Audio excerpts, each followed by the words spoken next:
The war against the Mad King Ashnard has begun. Will you want to venture forth for Crimea, or should you pass on this adventure? Find out today on Vega-Goose's review. Fire Emblem Path of Radiance is the story of the real mercenaries.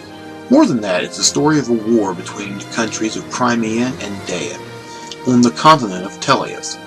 The game begins with the hero of our story, Ike, training with his father. This is where the tutorial and our review begins. Let's get things started with the gameplay. As you can see, the gameplay is pretty straightforward. It is turn-based strategy where your army moves, or in this case your character moves, and the enemy follows. It's simple to learn, but difficult to master. The gameplay is split up with cutscenes of a sort. You will see still images of the character while the text display. At other times you'll see fully animated cutscenes, sort of like an anime. In between battles you set up your army, buying new weapons, buying new armor, training up your squad. There are also different conversations you can start depending on who is in your army, giving the game a huge replayability factor. Overall, the gameplay earns an 8 out of 10. For this kind of game, these controls are damn near flawless. My only gripe is near the end of the game, it does throw in a lot of cheap boss fights that are damn near impossible, even on the lowest difficulty. Now, having difficult fights is one thing, but when it literally turns to what we in gaming terms call cheap, it just takes some of the fun out of the experience. Next up is graphics. As you can see, the graphics aren't great.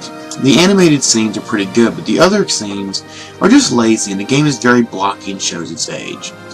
Now, for the Gamecube, these are not horrible, but remember, we're looking at this in 2012, so I would have to use 2012 standards, or it wouldn't be fair to other games. Graphically, this earns a 4 out of 10. These are great graphics for the age of the game. By today's standards, they're just slightly below average. The story. The story of Fire Emblem Path of Radiance is where the game really shines. It follows a mercenary company as they battle for survival against the Mad King of Dayan, Ashnard.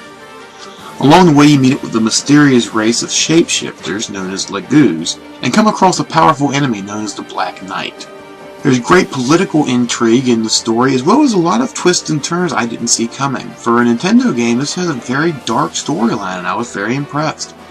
Overall, the story earns a perfect 10 out of 10. It is classic. This is the perfect coming-of-age story, and I hope we see more stories of this caliber soon. It was a great game from start to satisfying ending. The sound. Path of Radiance had a great soundtrack. It was those old Fire Emblem songs that we've heard 100 times, just different. The same guy who composed every Fire Emblem game composed this one, and you can tell it has his same style.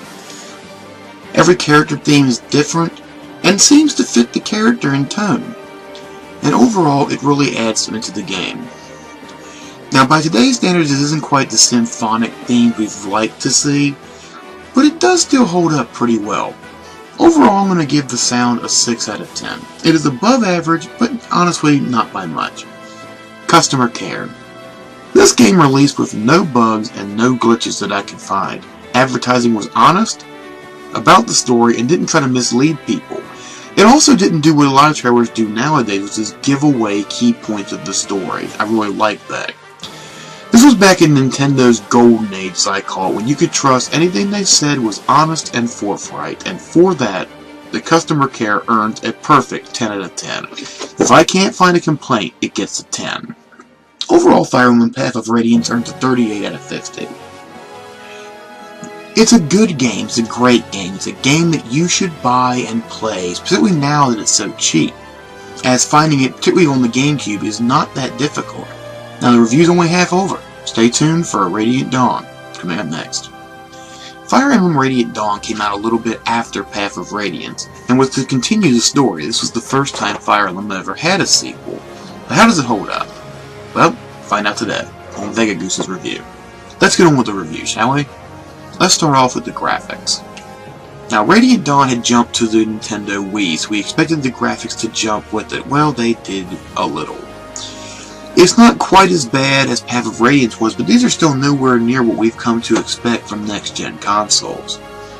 And the fact that they still use the same lazy cutscenes is just pathetic, personally. You mean to tell me on the Wii you couldn't do full motion video, or at the very least voices over the text?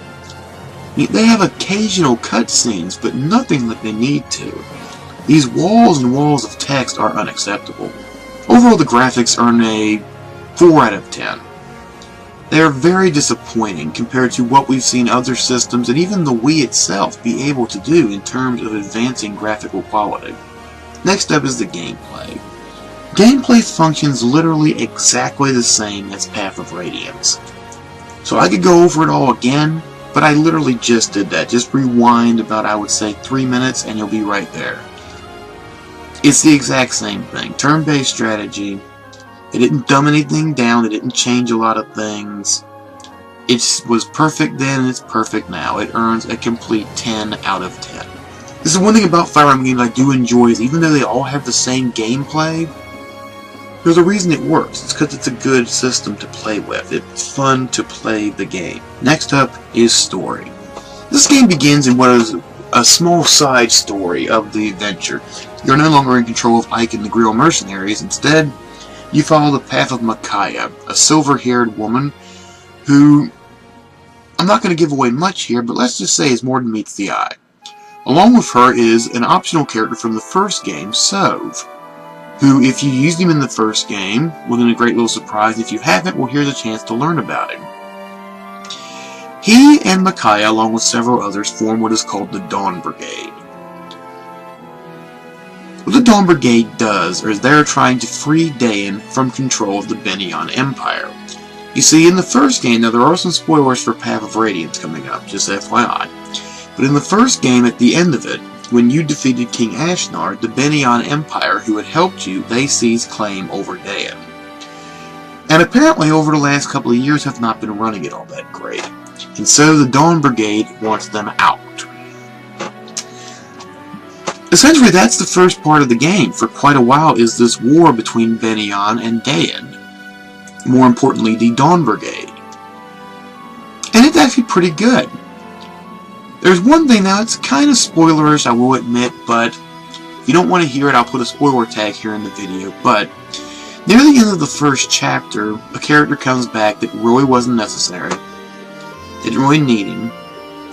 It just served to completely ruin one of the climaxes for the character of Ike of the last game. It just completely makes that null and void. The game, unlike previous Fire Emblem games, is played in chapters. Each chapter you control a different enemy force.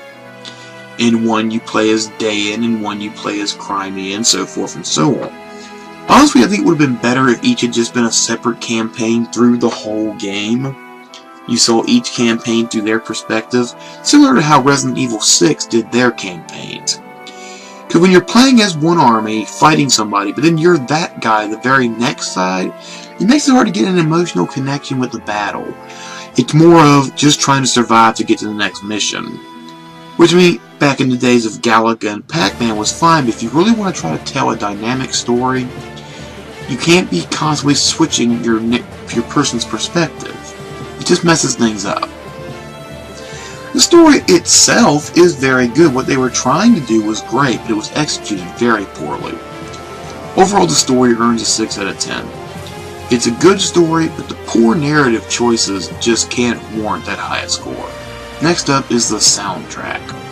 The soundtrack for Radiant Dawn was great. It took what they did in Path of Radiance and upped the ante even further, giving it that symphonic sound you'd expect these days. It really upped the bar in every theme, every character theme, every enemy theme, and even the themes of battle have gotten a lot better. Even when they reuse an older theme, they update the music enough that it sounds different. Overall, the soundtrack earns an 8 out of 10. It is really, really good. Customer care. Now this game, much like the Gamecube version, had no glitches that I'm aware of, and had no bugs. Everything worked fine at release. It was advertised well. It was another one of Nintendo's finest hours. Overall, customer care earns a 10 out of 10. It was perfect. There was nothing they could have done to better prepare the public for this game. Overall, Fire Emblem Radiant Dawn earns a 38 out of 50. It's again a good game, and it is worth a playthrough. However, I will warn you, I do personally feel that Path of Radiance is a slightly better game. What this game improved on in some areas, that game had over it in others. For example, the soundtrack was much better in this game. But honestly, I felt like the story was much more connected in the first game.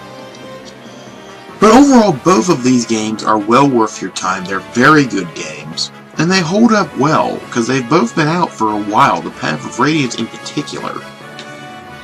So I would definitely tell you to try both of them if you've ever liked the Fire Emblem game. Until next time, my name is Vega-Goose, saying if life's got you down, throw it in the God mode and keep kicking ass. I'll see you next time.